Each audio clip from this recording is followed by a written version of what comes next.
First, we're going to strip our wires. This is a wire stripper, and we're going to use it to cut and strip the wire so that the edge that you're going to cut with is all the way at the bottom. So you're going to put your wire all the way down and just snip. And then do the same thing with the second wire that you're going to use. Open it up, put it all the way down, and snip it. Now, after you've got the two wires, we're going to notice those little notches. You're going to find the notch that best matches the width of your wire. Place your wire strippers about, I don't know, maybe 1.5 centimeters away from the edge and just pull. And you'll see what's left is just bare wire. So again, find the notch, squeeze, pull it, and then you've got your wire exposed underneath the plastic and you're ready to solder. The next step is called tinning your solder tip. So the first thing you do when you solder is you have to take care of the tip of your soldering iron. So we'll turn on our iron and you'll see that this one is set for 750 degrees Fahrenheit. So it heats up quickly, and when it gets to your desired temperature, you can take a look at your tip. Now, what you're looking for is some like chunks of solder, or maybe it looks oxidized or rusted out. You don't want any of that. And so this holder comes with some steel wool, and that's the thing we're going to really use to get all that gunk off of that. So you start by, after you're heating it up, getting the gunk off, and then you're going to want to prime your soldering tip.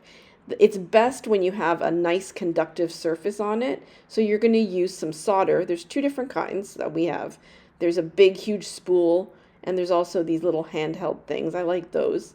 So we're just going to melt a blob of this solder onto our soldering iron tip. And it'll be liquid. It'll just kind of go all over that. And then we're just going to go to town getting all of it off. So what you're left with is a very shiny tip that's like clean and doesn't need to be anything else. Once you've done all that, you're ready to solder two wires together. So these are called needle nose pliers, and we're going to use them in this case to make two little hooks on the exposed parts of our wires. These hooks, you can see it here, are designed to sort of like, it's a beginner way to solder two wires together until you get a lot more comfortable and you can just twist your wires. But when you hook them like this, and then you again use your needle nose pliers to squeeze the hooks so that they kind of grab each other. And you want to keep this, like, especially when you're new at this, you want to make this as flat as possible so that you don't have a lot of wiggling going on. You can see my wires are wiggling all over the place. That's a little bit tricky when you're kind of new at this. So I really want to get in there and squeeze those wires shut. Okay, that looks pretty good. Now, these are called helping hands, and they can sometimes be frustrating, but they are actually super helpful. You really need something to hold your wires in place while you're trying to solder. So that's what these do. They're just clips, and you'll get used to using them. Okay, so set them up in a way that makes sense for you.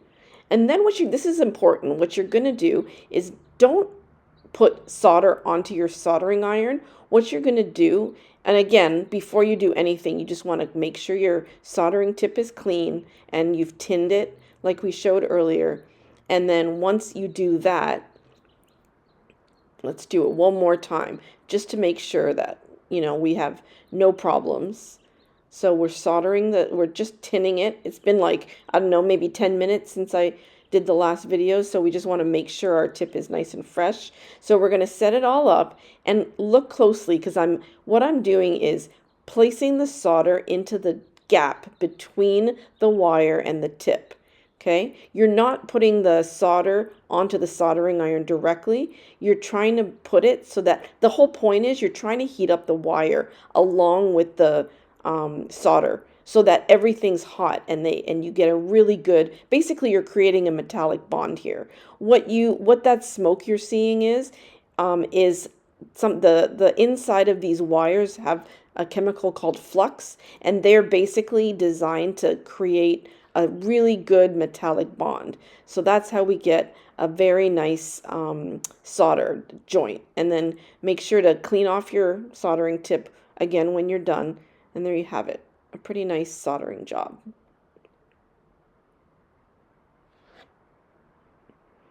Okay, you can see on both sides it looks pretty good. Okay, practice and try your best. We're ready to solder components. So here you can see I've got a resistor and an LED. The main thing I will say about this is that LEDs can be kind of fragile.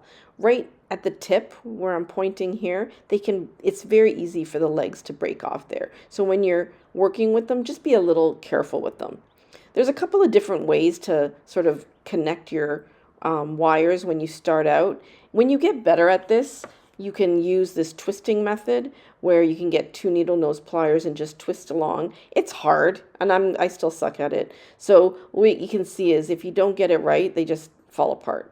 So I'm actually going to go ahead and just use the method that we used before, where we made a little hook on one component. The resistor is really soft, so it won't be a problem there. But again, just being careful with the LED and putting a little hook at the very end of the LED with the needle nose pliers.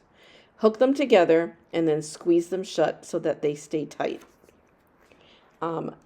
You don't want to bend the legs too far up, because what you really want to avoid is getting the soldering iron, the heat of the soldering iron, very close to the LED. I've seen people sort of burn out their LED by getting it too heated up.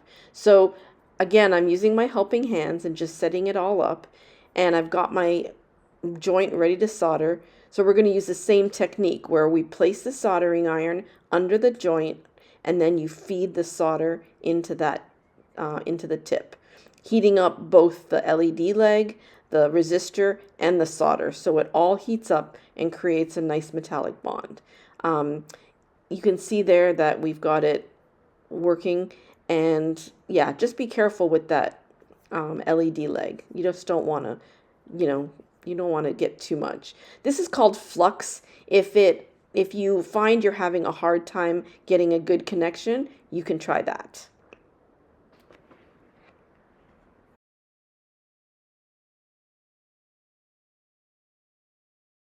Now that you have these two nice soldered circuits, it's time to protect them from like short circuits and the elements, whatever. So this is called shrink wrap, and you can just use the same cutters to cut a small section off.